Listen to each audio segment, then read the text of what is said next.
ಮಂಗಳೂರು ಬಂದಿದ್ದೀನಿ, ಮಂಗಳೂರು ವಿಚಾರ ಕೇಳಪ್ಪ ಅಂತಂದ್ರೆ ಶಿವಮೊಗ್ಗ ಕೇಳ್ತಾ ಇದ್ದೀನಿ.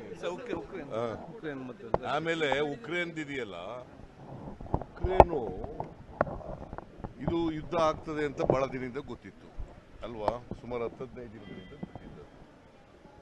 ಭಾರತೀಯ ವಿದ್ಯಾರ್ಥಿಗಳಲ್ಲಿ ಇದ್ದಾರೆ ಅಂತಕ್ಕಂಥದ್ದು ಗೊತ್ತಿತ್ತು, ಕರ್ನಾಟಕದವರಲ್ಲಿ ಇದ್ದಾರೆ ಅಂತಕ್ಕಂಥದ್ದು ವಿದ್ಯಾರ್ಥಿಗಳು ಕೂಡ ಗೊತ್ತಿತ್ತು. ಅವ್ರನ್ನ ಸುರಕ್ಷಿತವಾಗಿ ವಾಪಸ್ ಕರೆಸ್ಕೊಳ್ಳಲಿಕ್ಕೆ ಕೇಂದ್ರ ಸರ್ಕಾರ ಆಗಲಿ ರಾಜ್ಯ ಸರ್ಕಾರ ಆಗಲಿ ಯಾವುದೇ ಮುಂಜಾಗ್ರತಾ ಕ್ರಮ ತಗೊಳ್ಳಿಲ್ಲ. ಈಗ ನೋಡಿ ಏನಾಗಿದೆ, ಪಾಪ ಬಂಕರ್ಸ್ನಲ್ಲಿ ಬೇರೆ ಬೇರೆ ಕಡೆಯಲ್ಲೆಲ್ಲ ಉಟ್ಕೊಂಡಿರ್ಬೇಕಂತ ಪರಿಸ್ಥಿತಿ ಇದೆ. ವಿದ್ಯಾರ್ಥಿಗಳು ಅಲ್ಲಿಂದ ಇದು ಮಾಡ್ತಾ ಇದ್ದಾರೆ. ನಮ್ಮ ಪಕ್ಕದಲ್ಲೇ ಬಾಂಬ್ ಸ್ಫೋಟ ಆಗ್ತಾ ಇದೆ, ನಾವೆಲ್ಲ ಬಂಕರ್ಸ್ನಲ್ಲಿದ್ದೀವಿ.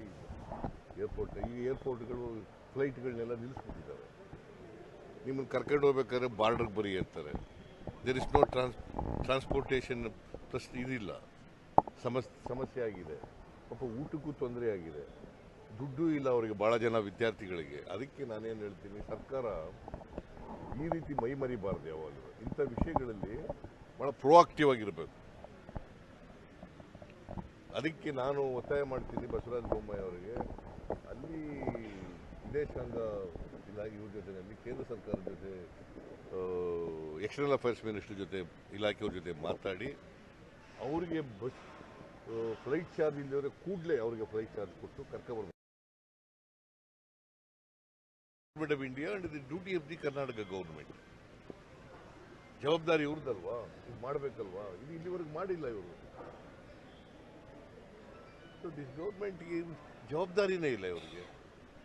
ಪಾಪ ನಮ್ಮ ಮಕ್ಕಳು ಅಲ್ಲಿದ್ದಾರೆ, ವಿದ್ಯೆ ಕಲಿಯಕ್ಕೆ ಹೋಗಿದ್ದಾವೆ. ಆ ಮಕ್ಕಳು ವಾಪಸ್ ಕರ್ಕೊಂಡ್ಬರ್ಬೇಕಲ್ಲ ಸುರಕ್ಷಿತವಾಗಿ. ರಷ್ಯಾದವರು ಇನ್ವೇಡ್ ಮಾಡ್ತಾರೆ, ಇನ್ವೇಷನ್ ಇದೆ ಅಂತಕ್ಕಂಥದ್ದು ಗೊತ್ತಿತ್ತು, ಮೊದಲೇ ಯುದ್ಧ ಆಗ್ತದೆ ಅಂತ ಗೊತ್ತಿತ್ತು, ಓಪನ್ ಆಗಿ ಹೇಳಿದರು ಪುಟಿನ್ ಅವರು. ಅದರಿಂದ ಇಷ್ಟು ಬೇಜವಾಬ್ದಾರಿತನ ಇತ್ತು.